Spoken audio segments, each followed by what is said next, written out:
Hey, welcome back, everybody. Sarcasm Speaks. Jared and Bob. Um, I want to start with something that I got a bit of a kick out of. So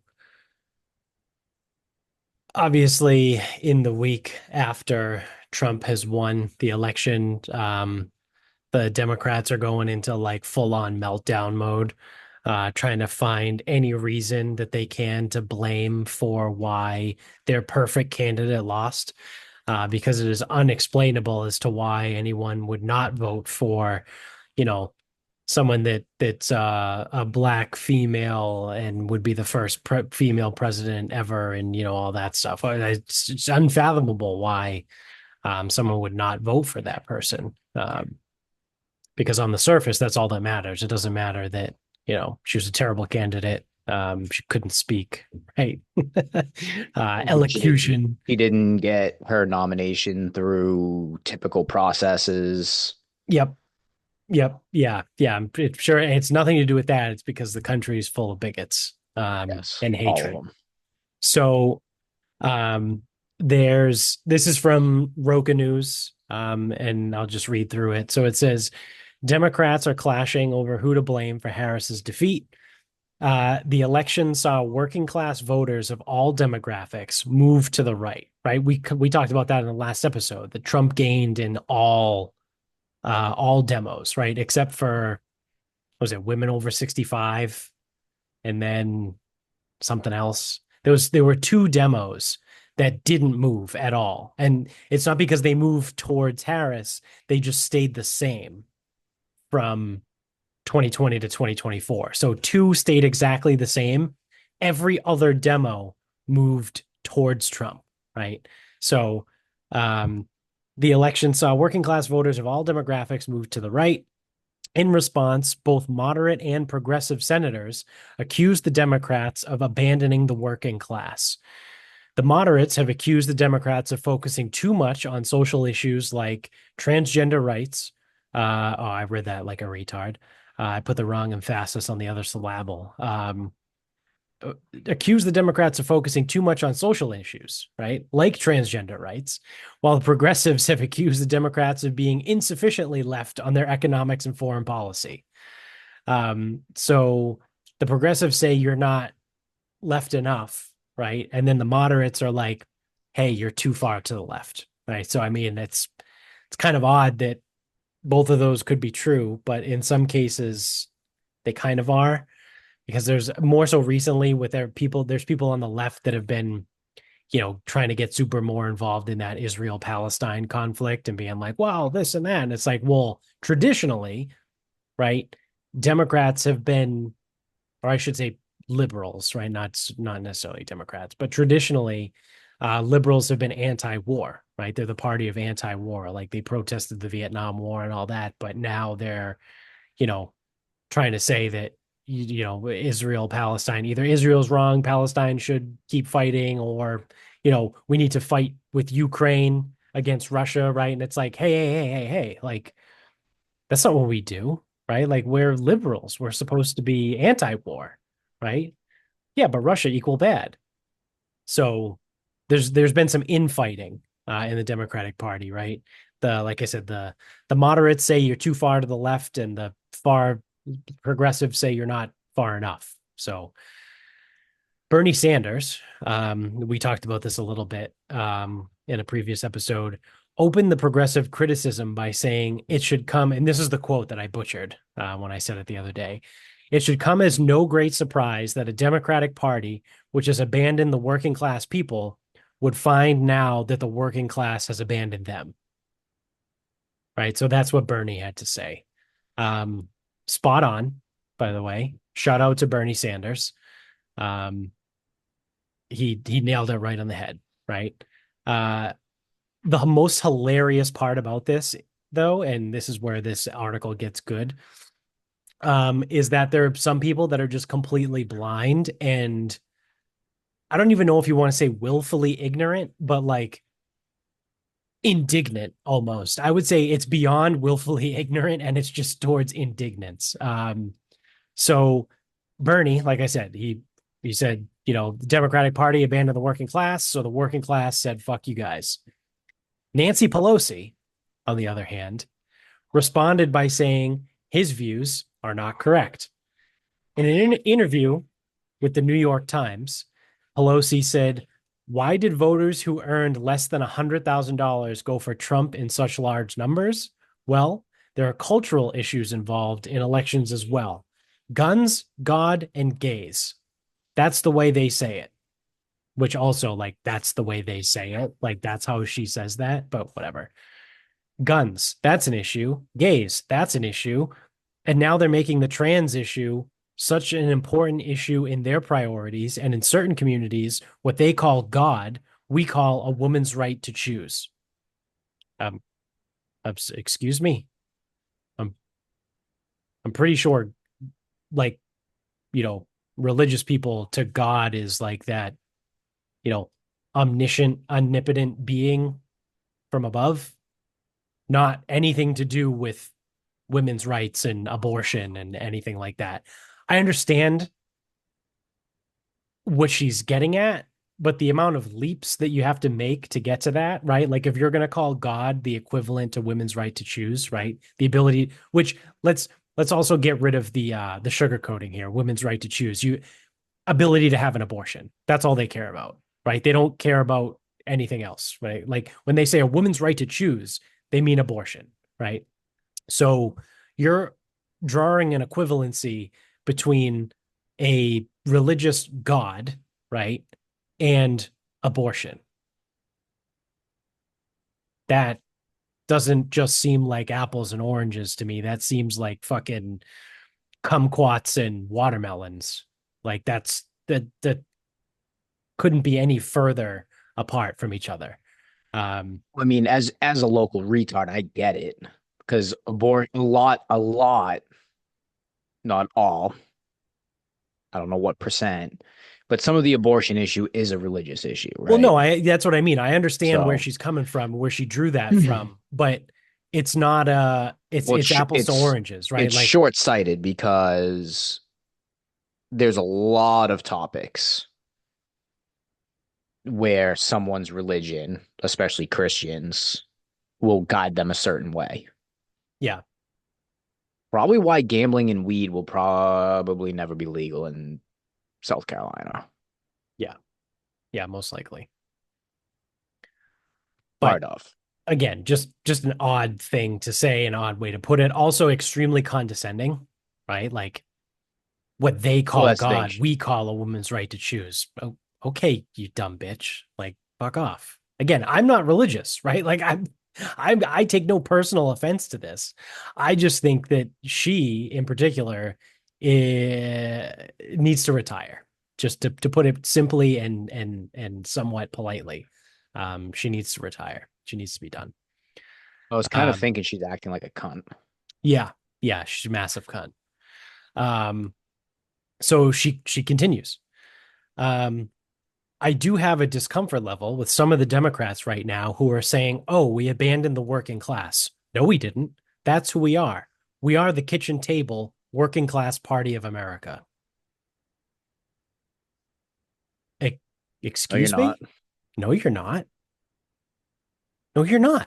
And for her to use the word we is Yeah, hilarious. the woman that got popped for going to the like $1,000 salon during COVID while everyone was in lockdown in San Francisco. I was just gonna say the insider trading stuff. Well, yeah, I mean, the insider trading stuff, which leads to her being worth like $25 million. No, I think it's more than 250 million. I don't know what her net worth is. Her net worth might be like 250 million. She's been in Congress for like a billion years. Nancy Pelosi net worth. Let's see. She is net worth of $115 million. And that was of 2018. So uh what is that, 6 years ago? As of 6 years ago, she was worth $115 million. So who knows what she's worth now? Call it 150, right? She's worth $150 million, and she's going to sit there and say, we are the kitchen table working class party of America. I don't think so. You haven't worked an actual job in probably 70 years. She was a volunteer for the Democratic Party in the 60s. Yeah.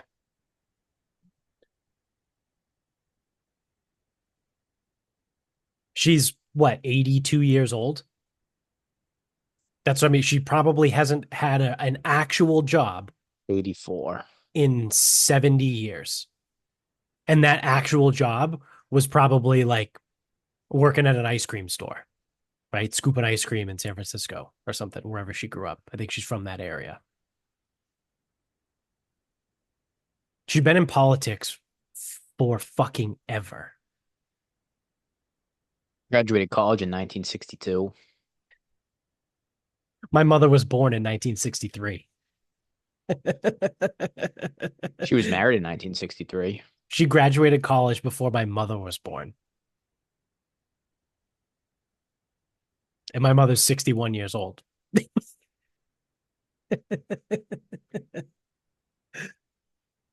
Yep. Old as hell. Yeah. Yeah.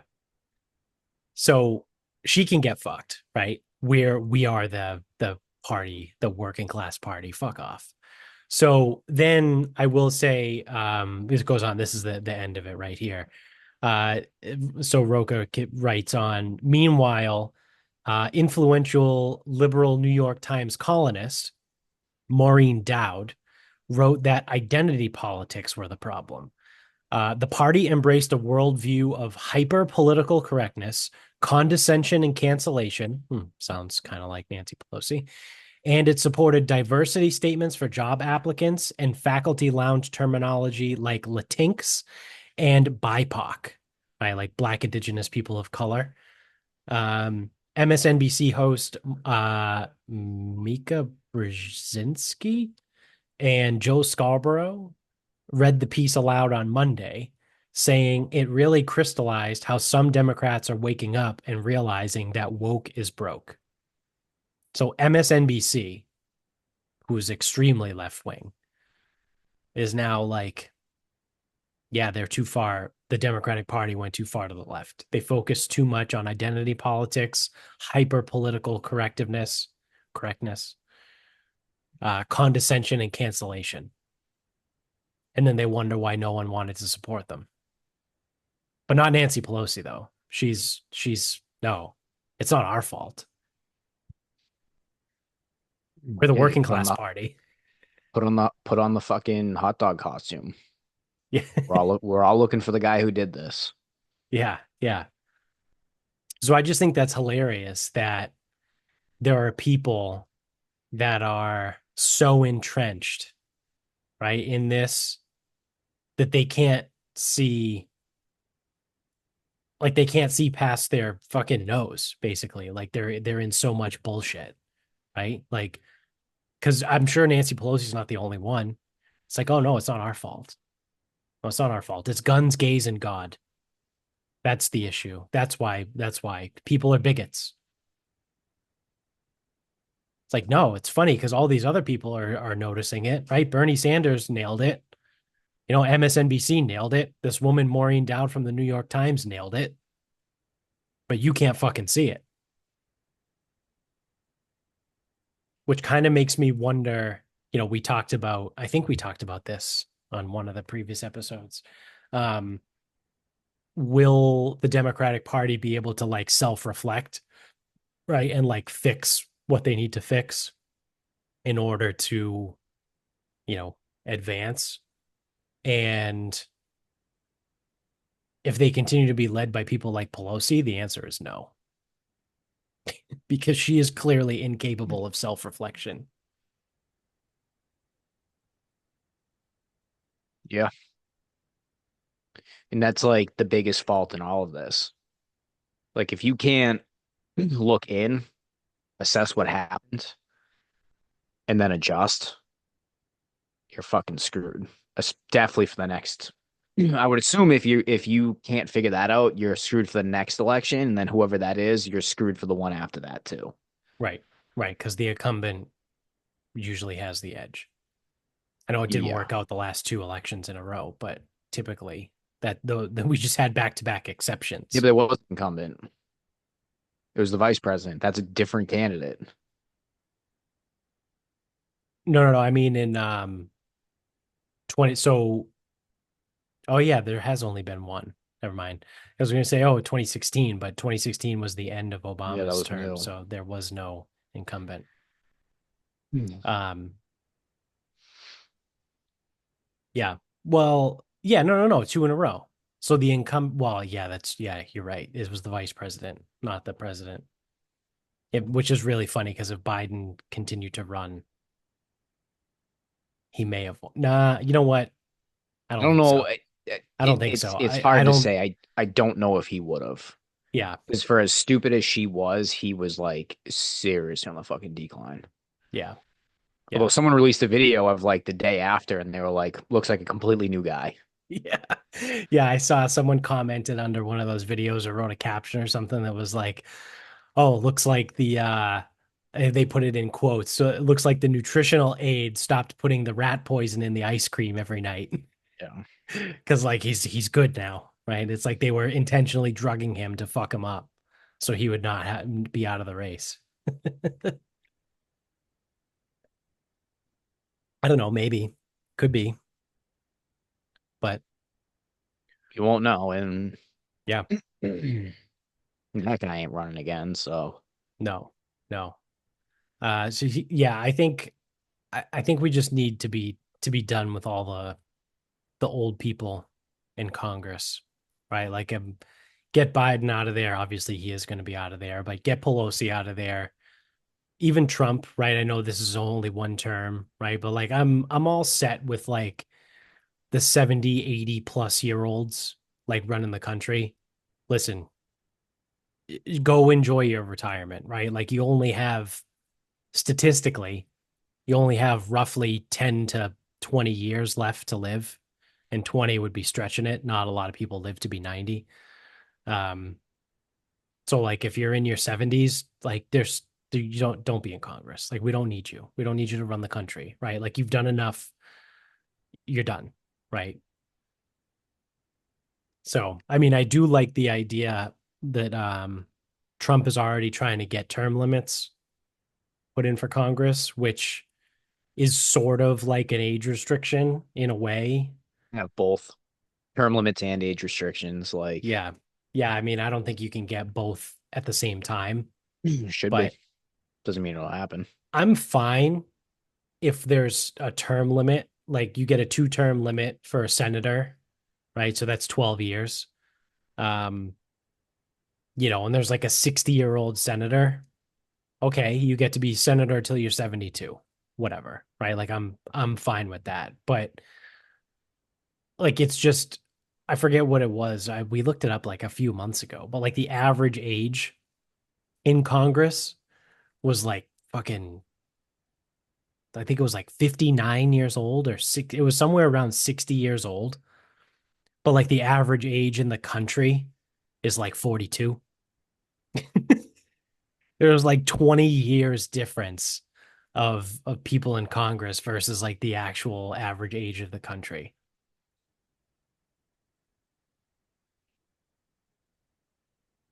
And that at that time there was still Dianne Feinstein was there who was fucking like 93 getting wheeled around like Jimmy Carter is now. But yeah, I mean that is the one thing I will say though too is that you know, hate him or love him, Trump did actually learn from last time because we talked about this, right? Like he put together a team, right, that people liked. So, he got people like me that didn't vote for him in 16 or 20, but I voted for him this time because he had a great team, right? He recognized what he needed to do to win because he wasn't good enough last time. So he did it, right? So, like, is the Democratic Party going to be able to do that? Probably not. Doesn't sound like it. Doesn't sound like it, right? or a lot of them need to change. Yeah. And I mean, politicians don't change. No. I mean, we talked about this, whatever episode it was, that people don't like being told what to do, right? In general, right? So if you tell me, oh, you need to call these people Latinx now, or you have to use these pronouns, or you're a bigot, or you have to do it this way, or you have to go here at this time with these people, you can't say this to this person anymore. It's like, no, fuck you. I want to just live my life, right? And people like me, right, and like you as well, and I would imagine a lot of people that listen to this show, in general, right? Like I would have no problem using whatever pronouns you would like me to use, right? We've talked about this many times. If someone's like, hey, someone comes up to me with a giant ass beard, right? And scruffy hair and goes, hey, I would really like it if you referred to me as she. All right, dude, no problem. I got you. But when you come at it like, oh, you need to put your pronouns in your profile, or if you don't guess correctly on my pronouns, you're a bigot, right? You're a piece of shit. Or it's like you have to put your pronouns in your email signature or your work thing. Like, we're not doing this. I'm not doing this, right? So you get again people like me who I don't consider myself a bigot, right? But when you force these things on me, I'm gonna say no, fuck you. I don't want to do that.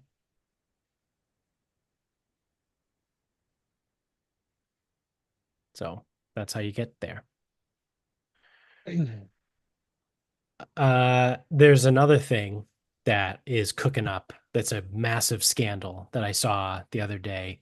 I think I sent it to our Twitter group actually when I saw the tweet when it first came out, was apparently people at FEMA had told workers like boots on the ground, like FEMA support, whatever, support staff, support workers, um, not to help anyone that had a Trump flag or Trump signage outside of their houses after the hurricanes that came through.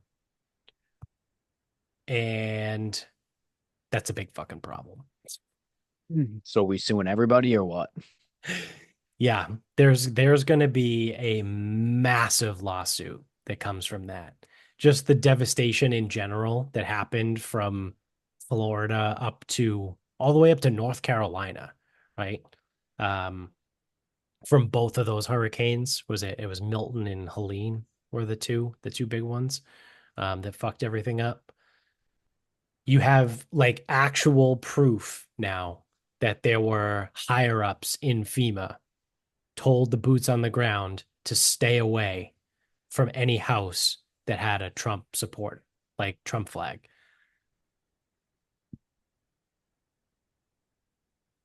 So I found this is actually on this is on Roca too. So leaked messages show that a FEMA supervisor told workers to skip the homes of Trump supporters.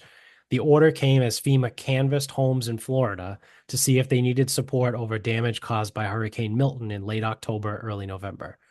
A supervisor ordered that, per quote, best practices, FEMA staff should, again, quote, avoid homes advertising Trump. FEMA staff told the Daily Wire, a conservative outlet, that 20 plus homes with Trump flags or signs were skipped because of the guidance. Images obtained by the outlet showed documentation in the government system that read, Trump sign, no entry per leadership.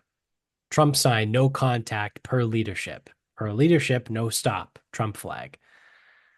So people were documenting this as the reason why they didn't go to the house, right? I don't know how FEMA works, but I would imagine they have a list of addresses, right? And you have to say what happened at each address. And people were writing down per leadership, no stop, Trump flag.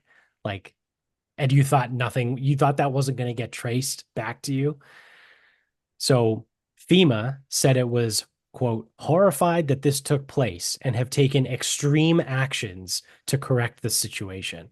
I don't know what your extreme actions would be other than to just fire the people, but It proceeded to fire the employee. Well, there you have it, There you go. saying this is a clear violation of FEMA's core values and principles to help people regardless of their political affiliation. Both FEMA and the state of Florida opened investigations into the policy and its effects. Last month, the New York Times had said that claims of FEMA neglecting areas that had voted for Republicans was labeled as misinformation. So you have New York Times again with egg on its face, being like, "Oh yeah, there's reports out there of, people not helping Trump supporters in Florida. That's misinformation. People FEMA wouldn't do that." Oh yeah? New York Times? Fuck you. Remember when the New York Times used to be a good publication? Probably no, but Yeah. that's a me thing. Yeah. So, yeah, dude, that's a big problem, Yeah, right? I mean, And these people are fucking morons. And that's the other thing is like the actual workers, like the ones that are explaining why they skipped, Trump flag per leadership. Like that way it's documented. Why did you skip? Leadership told me to. right, Because again, if you're just like the fucking grunt guy, what do you fucking care? right, Because you will get fired if you disobey and go to the Trump house. right. But put it in the system, someone will find it. Everyone will get fired and everyone will get fucking sued. Yeah. And then people wonder why we have like trust issues with government agencies. Yeah. And Yeah. it's happening now, like in the health stuff, like, and it's fucking insufferable. But like with the stuff RFK is talking about, and again, you just can't fucking like have that conversation because everyone's a fucking idiot. Yeah. Both sides are fucking stupid. Yeah. Well, no one has the Mm. actual information, right? You either see what RFK is saying and you go, RFK equals bad, right? So anything he says is bad, or RFK equals a saint and everything he said must be Right. the greatest. It's like, no, no, no. Like, actually listen to what he's saying, right? Because on both sides, I guarantee you both sides have no fucking idea what he's actually saying. Because I've listened to a lot of what he said, and read a lot of like the transcripts from interviews and things. All he's saying effectively, right, when it comes to vaccines in particular, because that's the big thing that people like to pin on him as being anti-vaxxer. His big thing is he goes, I'm not anti-vaccine. He goes, I understand the benefits that vaccines have provided to modern medicine. He goes, I'm not saying for anyone to stop vaccinating their kids. He goes, all I'm saying is that we utilize science and the scientific method. One of the things I saw today was he goes, science is not do what I say because I said to do it. Science is we have a hypothesis and we test it and see if it's valid, right? And he goes, it can change over time. So he goes, all I want to do is just conduct studies and do research to find out which vaccines, if any, are either not needed or may have some deleterious effects, right? Like that's all he's saying. And everyone on the left is like, "Oh, RFK is an anti-vaxxer. He's saying no one should vaccinate their kids." And then everyone on the right is like, "Oh yeah, RFK is saying that we're going to fix everything and we're not going to have to vaccinate anymore." It's like, no, that's actually neat. Both of you somehow miraculously are incorrect. At least they have that in common. Yeah, that's true. They can bond over that, but they won't because they don't understand that they're incorrect. Right? He's when you actually listen to what he's saying, he's actually, wow, words are really fucking hard. He's actually really reasonable. That's all he's asking for, right? Is just, placebo controlled studies. right, on these things. And all he's doing is asking questions, right? Following the scientific method. One of the things I saw, he was like, do we need to give newborn babies a hepatitis B vaccine right after they're born? I don't know. Right. And that's the thing. He goes, I don't know the answer to that. Right. Like I certainly, like me personally, I don't know the answer to that. Right. But you hear a lot of people that say the only way to contract hepatitis B is through like bodily fluid transmission or, sexual intercourse. Right. So do you need to give a baby that's literally 45 minutes old hepatitis B vaccine? I mean, assuming the mother doesn't have hepatitis B, like you probably don't need to give the vaccine, right? I mean, I think that's probably fair. Mm. Here's the one thing. I don't know enough about it. So if what you're saying is 100% correct, then no, it doesn't make any sense. Yeah, I've looked it up. And that's fine. So again, if I go under that assumption, yeah, it makes no sense. Yeah. Um, but I think this is the problem that we run into because it's almost creating a little bit like, don't get me wrong, I'm a guy, I generally question everything, Hmm. but that's going to create some fucking distrust through the medical system, right? Right. So, yes, you're going to find a lot of resistance from the doctors because this is the other thing. Like Jimbo Fisher, don't tell me how to football. You don't know football. I know football. Right. Right. RFK is just a politician. Well, he's actually So, a lawyer by whatever the trade, fuck but he is. Politician. Again, whatever by trade is fine. And then I can find it frustrating as if a doctor is like, so who the fuck is this guy now? right.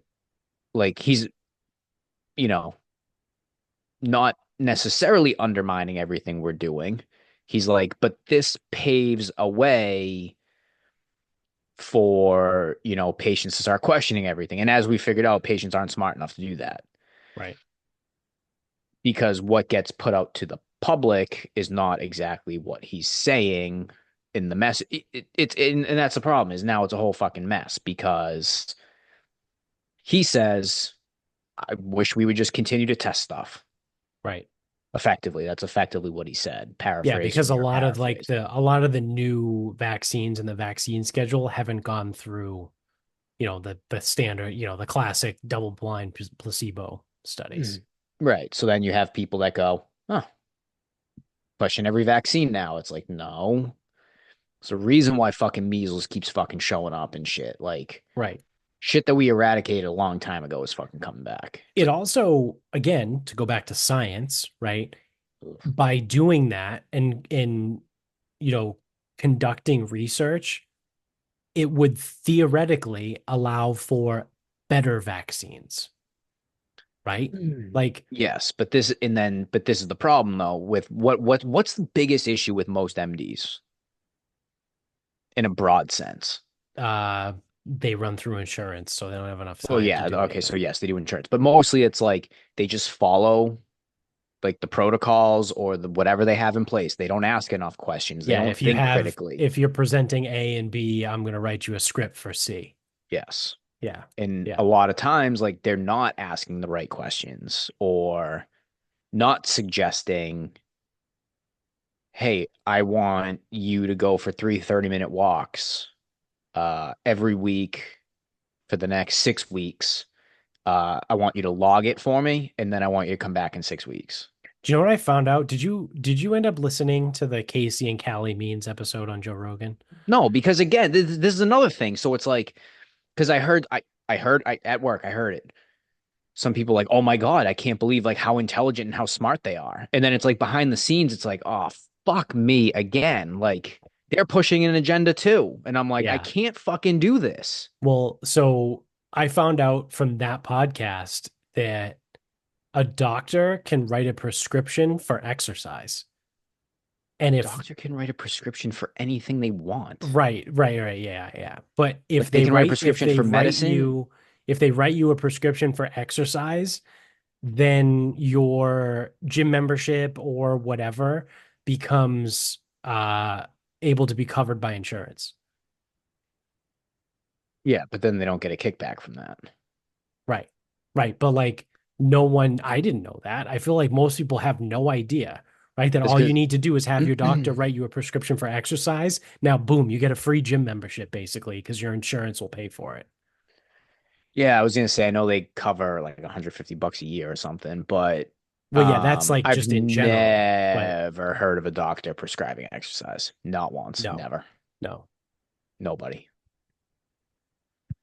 Um, but that's what I mean is like going like back to it, like doctors themselves, like they're very set in their ways. Like we treat with medicine. That's what we do. And it's like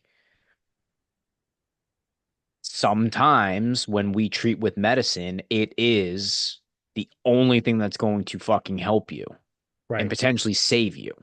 right, But if everyone's sitting there questioning everything every 4 seconds, even if it is the scientific method and it is the like essence of what science is, it's not good either because the wrong people are questioning because that's the piece that gets missing too. Now, everybody who is a fucking bartender, a mailman, or a fucking construction worker, now they're questioning vaccines. right. Now, I don't question how the mail is fucking carried. I mean, there might be a better way than a fucking burlap sack,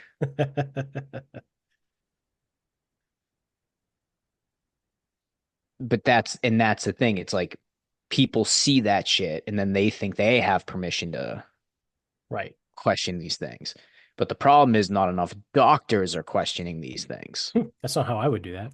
It takes the public, it takes politicians, it takes fucking whoever Yeah, to question these things. And that's the biggest issue now. Because then like everyone on Twitter is like, knew it. yeah, Knew what? Who the fuck are you?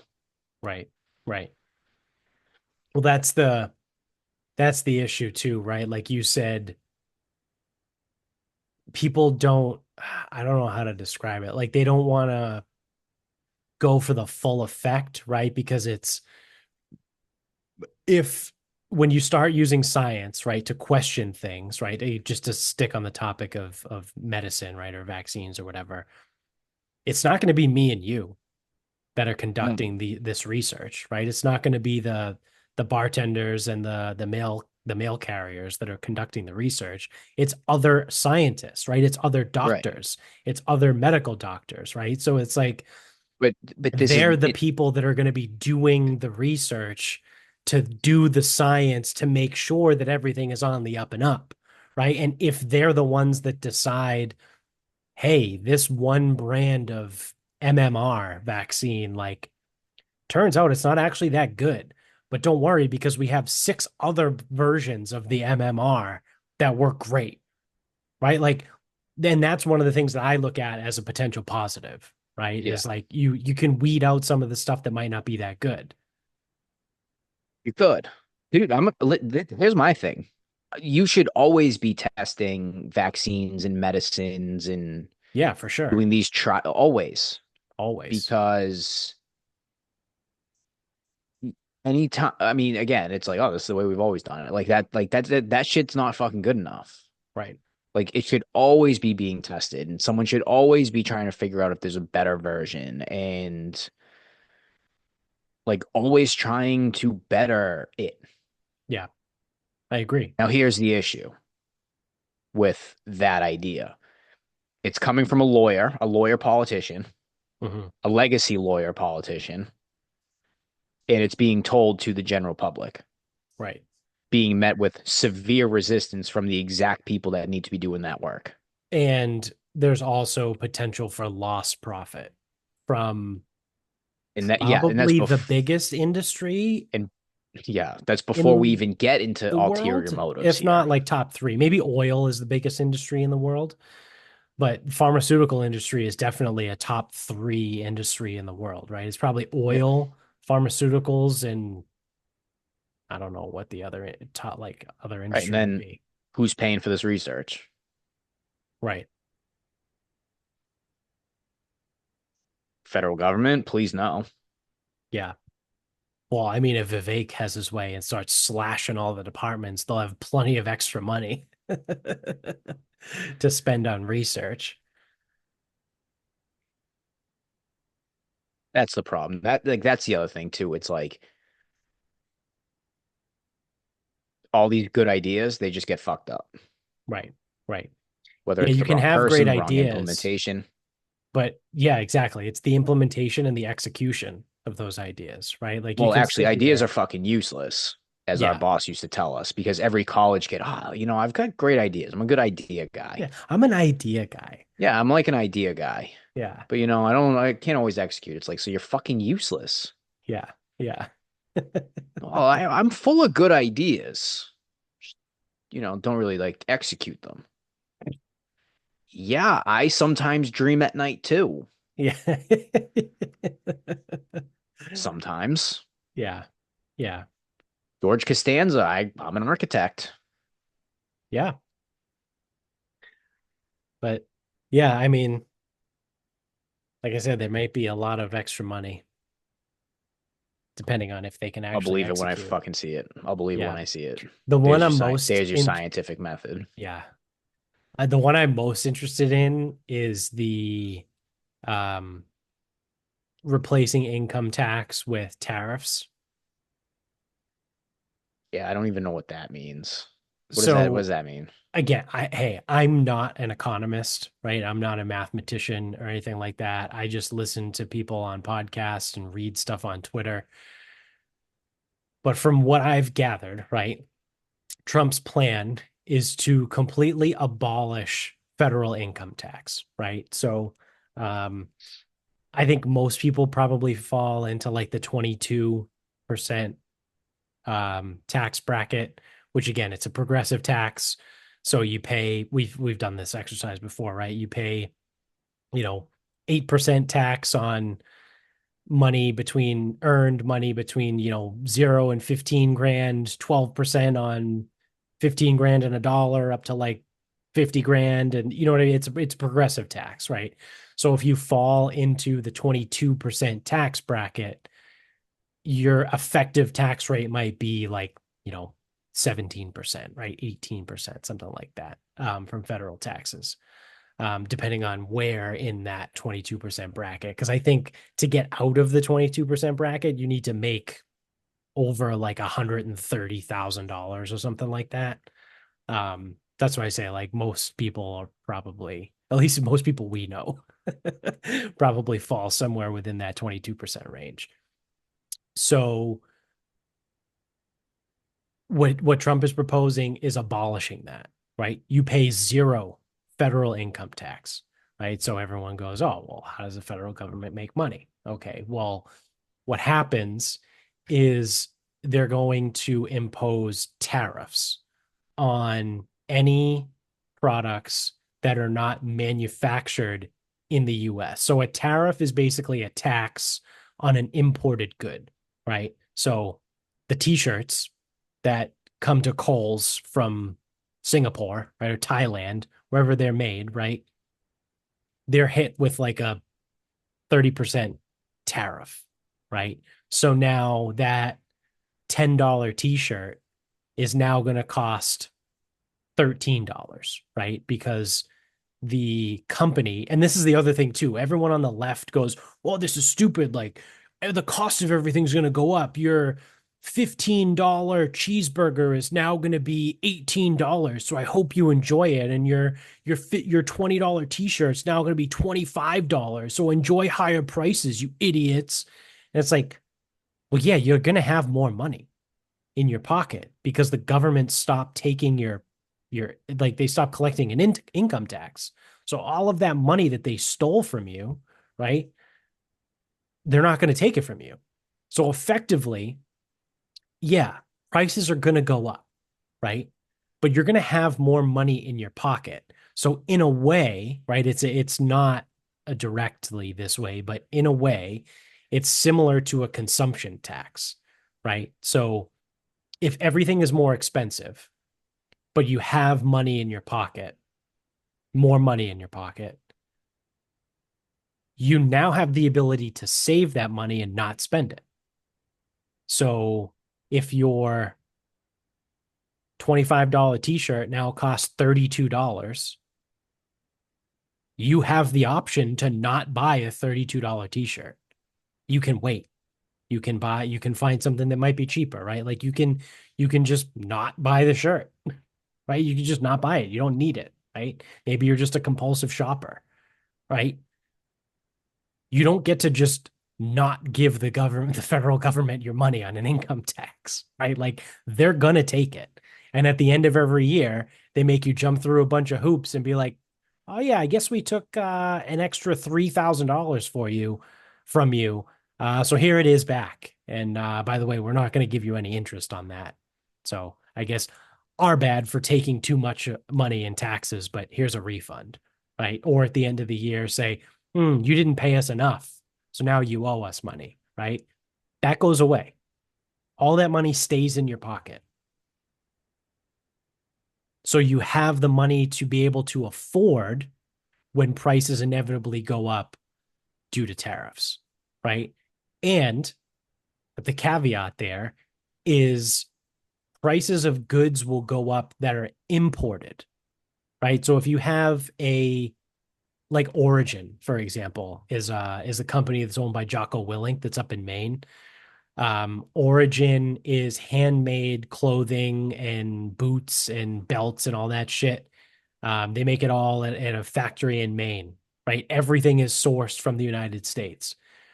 It's expensive.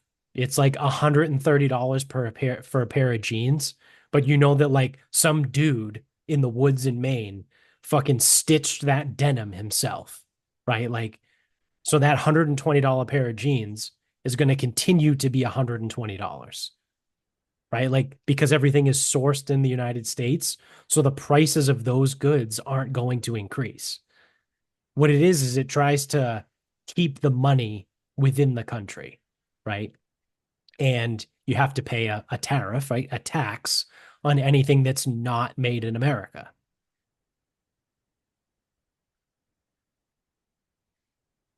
I pulled up an article from the Peterson Institute for International Economics. I have no idea what that is, but they seem to be huge fans of this. They Yeah. go as far as to say that it would be a deeply problematic idea for several reasons. For starters, it would cost jobs, ignite inflation, increase federal deficits, cause a recession. It would also shift the tax burden away from the well-off, substantially increasing the tax burden on the poor and middle class. Mathematically, that's actually correct. Um, if pursued, this policy would antagonize U.S. allies and partners, provoking worldwide trade wars, damaging global economic welfare, and undermining national security. It would also likely destabilize the global financial system. Sounds like we're off to a roaring start. Um, but the reason I even brought this up was because where's the key sentence? Here it is. They're doing like some quick math on like, income tax, blah, blah, blah, whatever. It is literally impossible for tariffs to fully replace income taxes. And if we know anything about that phrase, Oh, that means yeah. it is very possible. Yes, exactly. So that's the whole shtick, right? And that's the thing with Vivek that he said, and Trump has said this too. You don't need tariffs to fully replace federal income tax because what they're going to do is shrink the federal government, right? So if they shrink the federal government, you need less money so that tariffs will effectively be able to cover, right? Because don't forget, you got to spend all up to your budget this year to ask for more next year, right? That's how this government has been operating for decades. Ever since they instituted a federal income tax, which I think was in the 30s or 40s. They might have, I think they implemented it to help pay for the war. Federal income tax. Um, Invented? Is that the word you would use? History of taxation? Income tax. Um, Just give me a date. I should have just asked You should ChatGPT. have. I'm gonna do that. That's what you get for being an idiot. Yeah. When did the U.S. implement income tax?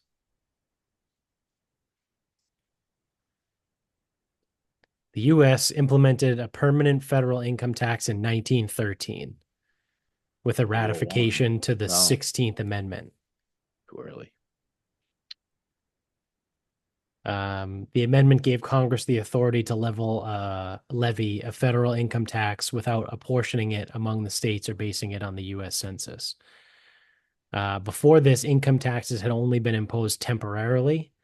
The first income tax in the U.S. was introduced in 1861 to raise funds for the Civil War, but it ended in 1872. The 16th Amendment marked the start of the modern federal income tax system that we have today. So again, I'm down with getting rid of the income tax and putting in tariffs instead. Oh, but the federal government isn't going to have that much money. Good. Good. I don't want Oh them to have no. that much money. I They think need the to be only smaller. They need to be thing way smaller. I think the only thing is if you're gonna do something like that where the encouragement is to purchase within the country, there's got to be some level of safeguard, right? Where it's like, because my only thing is if it's But you have to be able to restart manufacturing in the country, right? So I think what would be a bad idea is to abolish income tax and start the tariffs on January 21st, 2025, right? On inauguration day. Like that would not be a good idea. But to lay the groundwork to say this is what's going to happen in, say, what are we, 20, it would be like 26, like 2026 or 2027. This is what's going to happen, right? So you give companies effectively 2 to 3 years to prepare to bring their manufacturing back to the country or create new areas within the country.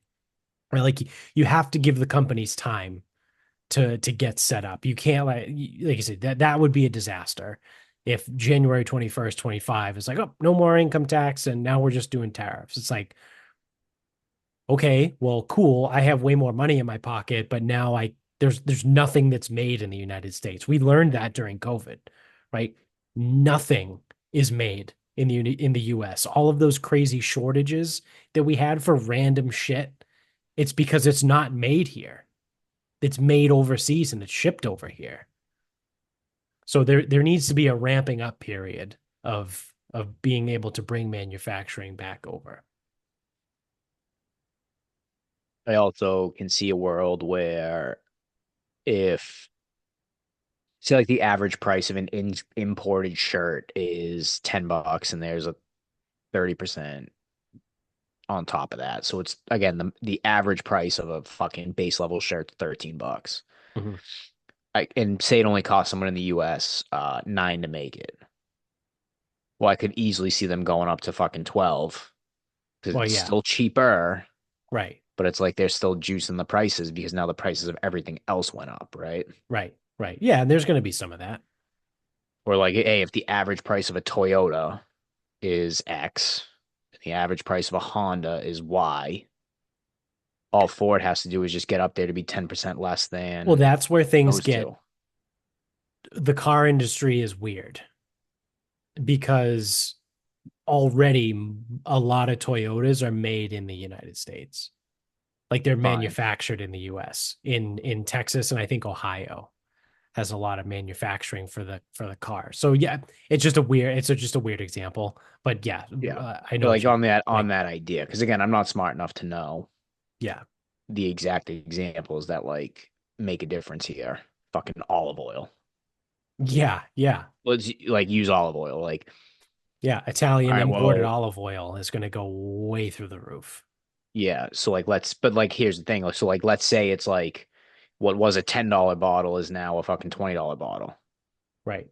What's to stop the California bottles that are maybe 12? Well, California bottles are already fucking pushing 20. So it's like what's to stop them from just going to be like $1 less than the imported one? Yeah. There's a give and take on all this stuff. Yeah. Because I think I buy California olive oil because I saw something once on all like the sketchiness of you don't know what brands are being all kind of like with fuckery um from Italian olive oil, or like the ones you find aren't whatever. There's very Um few olive oils that are like 100% from one place. right, right. So I buy the California brand, and it's like $17 for a bottle. Now, I mean, luckily I only have to buy it like once a month or whatever, but still, I can get the Italian stuff. you got a guy? We should get into the importing exporting business. Yeah, that's a great idea. How are we going to Imports execute? and exports. Well, no, I've got a great plan. We'll import things and we'll export different things, Yeah, and then we're importers exporters. we'll import the things that people need here, right? That we don't have enough of. And then we'll export the things that we have a lot of that other people Exactly. need. Yeah, Exactly. yeah. So then we'll become millionaires. Yes. All right. Easy. When do we start? We already have Oh, fantastic. How much money do we have already? none. Oh, that's shitty. I mean, you haven't imported anything yet. Oh, people are just bigots for not buying what I'm importing. These people need to stop being pieces of shit. Easy. Yeah. Not your fault. It's clearly not my fault. We should start a tax. We should collect money from everyone I think we should. in return for service. I'll fix your roads. Just pay me. I'll keep track of everyone's food in exchange for food. I started rewatching that show a while ago, and then I dropped off again, but it's such a good I haven't fucking watched show. in a super long time. Yeah. There's a lot of shows that I just kind of stopped watching, like Rick and Morty. Archer, well, Archer was a weird one because it kind of stopped get being good. But then I never watched the last season of Letterkenny. Always Sunny. I don't know. I've fallen off on Well, everything. part of that too is also I don't have Hulu, or we didn't have Hulu for a long time. I think we have Hulu again now. But like all those shows were on Hulu, right? Always Sunny, Rick and Morty, um, and Letterkenny, actually. So they were all on Hulu. So I couldn't watch them. But I just don't binge watch anything yeah, anymore. yeah, same. Like we're always watching Disney movies or Bluey or something. You know what I mean? It's Sounds just awesome. watching random shit. Yeah, it's pretty great. Sounds it. We're in a big Airbud kick right now. He likes Airbud. He likes dogs. So the original Airbud, when Airbud plays baseball, then he plays football, and there's one where he plays volleyball. Seen them all. Yeah, Yeah, it's good cool. times. All right. Well, you want to wrap this up? We can wrap this up. All right. What do you got? So I previously spoke of the deck at my place, Yes. where again, it's like it stands. The home inspector didn't love the way it's attached to the house or not attached to the house. Um, but like on the surface, like it's fine. The boards are just fucking old and beat up. Right. So don't know how many attempts it took me. Or actually, I think I probably talked about it. Like my nail punches just Yeah. disappeared. Yeah. So either they walked off accidentally or maliciously, or I just can't find them. I don't know where the fuck they are. So I went and bought. I did some homework, bought a heavier hammer. Okay, so we got a 3 pound hammer. Bought a nail punch. Still seems a little small. Okay, bought a bigger nail punch. We've got action. So bang all the nails down. Like we're in. We're good. So next up is rent a sander. I'm like, this is my only fucking hope here. Like, I'm Yeah. not doing a belt sander. I got like a flooring sander. So go to Home Depot, get the sander, throw it in my car, bring it back. This thing is heavy as fucking hell. So fucking heavy. So the guy gave me some guidance. He goes, yeah, we get like 3 sheets of this, 3 sheets of that, like 60 grit, 80 grit, fine. And I know right away, I go, this is not gonna go the way I want it to go. I go, this thing, it's like, it's not helping with the splinters. It's not smoothing things out. Like, Yeah. it's just not gonna really kind of work my way. Yeah. So Home Depot rentals, they do 4 hours or they do 24 hours. So I was like, I'm gonna get this back in 4 hours no matter what. But then it's like, you spend $50 on sandpaper and fucking pads. So I'm like, might as well use it because I've got no use for it going forward. Right. Um, so yeah, I mean, I hit everything with 60 grit and 80 grit, but did not really, again, I just like, I wasn't expecting it to be smooth, but I was expecting the splintering to kind of smooth out a little. Yeah. And that simply just did not happen.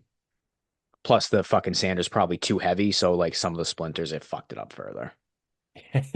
You just dug it in a little bit more. Yeah, that's the thing is like it's heavy, so it puts pressure. Yeah. Yeah. So, um, the deck is done. Like it is what it is. I put some wood glue down. I put some filler down. Like it Yeah. is what it is. It's going to have to come down at some point.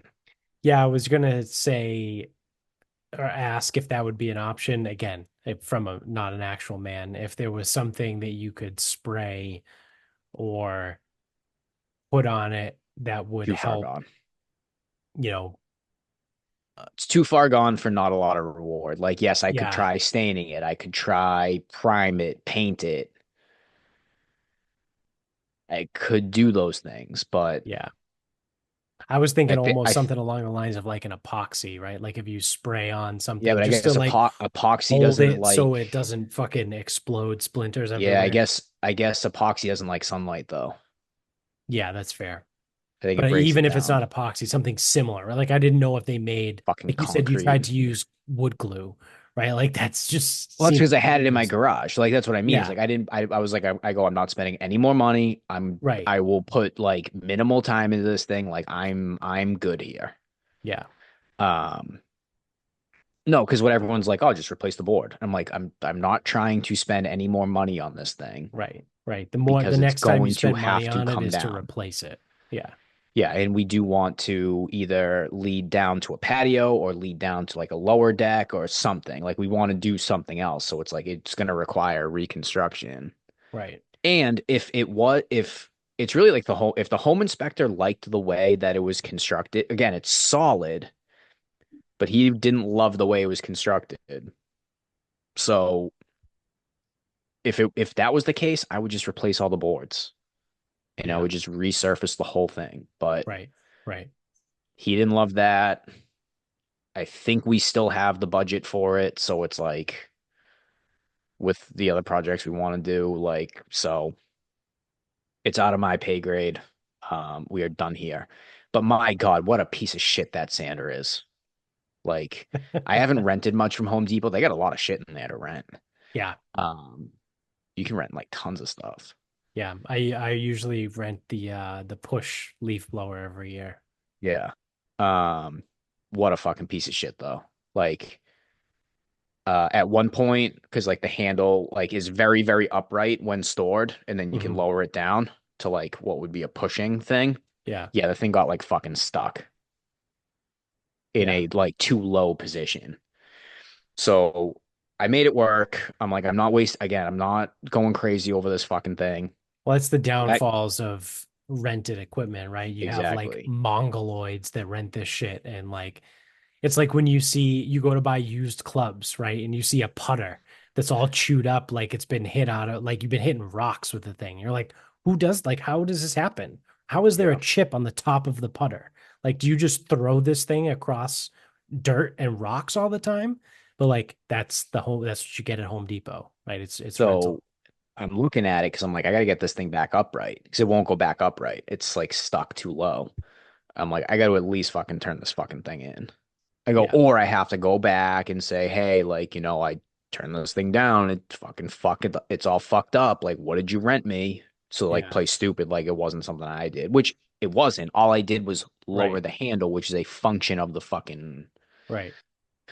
product. So I had to take my nail punch. I had to put it on a fucking bolt. I had to bang that in the fucking place to get this thing upright again. I Nice. just dumped it off. I'm like, you can come fucking find me. You want to charge me for that shit? I will fucking charge that shit right back. Yeah, yeah.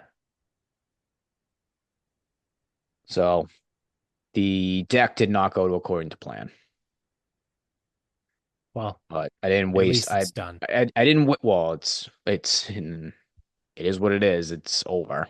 Yeah, Uh, and I didn't feel as though I wasted too much time on it. I probably wasted more thought on it, like looking up the Sanders, like how does this work? Like how do these things even fucking like go? When can I do it? What's a rental rate? Like yeah, yeah, I probably wasted more time like how can I refinish boards? Like that's probably what I wasted more time on.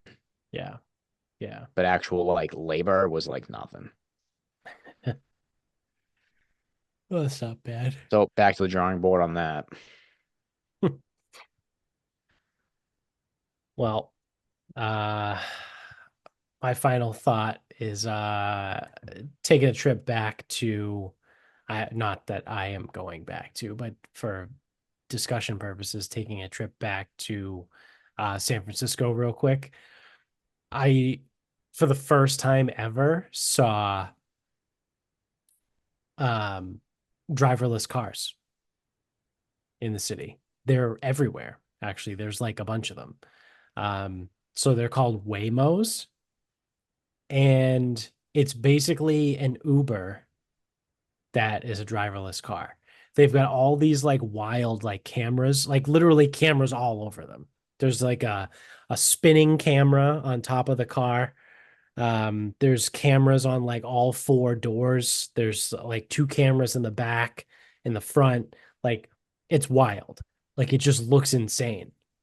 So I was asking um my buddy who I went with, and or my boss too, technically. And I was like, what's the deal with those? Is that like an app? And he goes, yeah, you can download the Waymo app. And he goes, it's exactly like Uber. You just call to book it, right? Or not call it, but you use the app, you book a ride, it'll show up, and then it'll drive you around wherever you need to go. And he goes, I've because he's been going out to California for like, 2 years now. Um, he goes, honestly, the Waymos kind of drive better than people. He was You like would hope. they change lanes perfectly. Like they move through traffic well. He goes, they're pretty great. He goes, I've never been in one, but he goes, I've driven around a bunch and they're always on the road and I never see any issues with them like in traffic. I was like, that's kind of fucking nuts. So leave it to California to have driverless cars, but especially San Francisco, right? And that it's just like the tech hub of the world. Um, but that's something that I would imagine is obviously going to spread through the country. Like I wouldn't be surprised if in the next 5 years, they're in Boston, right? So So here's the sneaky thing about that idea. I don't know if it's the same company or not. Michaela's uncle for the wedding took the driverless car from their home in Scottsdale to the airport, yeah, forgot his phone. There ain't no turning those things around. They don't stop until they right, get to their destination. So in that specific case, going to the airport, right, you don't have time to get in another one to go back home right. to get your phone. So I think he came up for the wedding, no phone the whole time. Yeah, So that's the, I guess, like that's the only time I've like heard of yeah, the driverless thing. yeah. I But mean, yeah, I that's get just an odd thing. Like, hey, just don't forget your fucking well, phone. that's the thing. Don't Right. forget anything. Yeah, Well, don't forget anything and be in a position that you can't necessarily go back. right, right. But like airport's a big one. Like you get to the Yeah, airport, you don't have time to go home and go yeah. back to the I mean, airport. even if he had a regular Uber, like he might not have had time to go back, right? So like that's No, but just a like, but weird. if but the regular Uber, you could be like, hey man, we're like 2 minutes away. Like we left like 2 minutes ago. Could we turn right back around? I'll Oh give yeah, you yeah, like 10 yeah, bucks cash. yeah, yeah. Those yeah, once you're in those things, they don't stop. No, no. But yeah, I mean, they're pretty cool. They're pretty cool looking. Like they're wild. Like I said, there's just cameras all over the outside of them. So, um, I didn't know they were in Arizona too.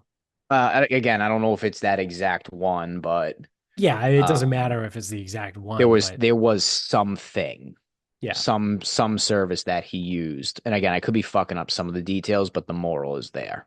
yeah, Like again, there ain't no fucking turning around. yeah. I would be interested actually now that now that I think of it, I don't think they'll be in Boston anytime soon. Too much Because, congestion. but no, Boston streets, they don't make any sense.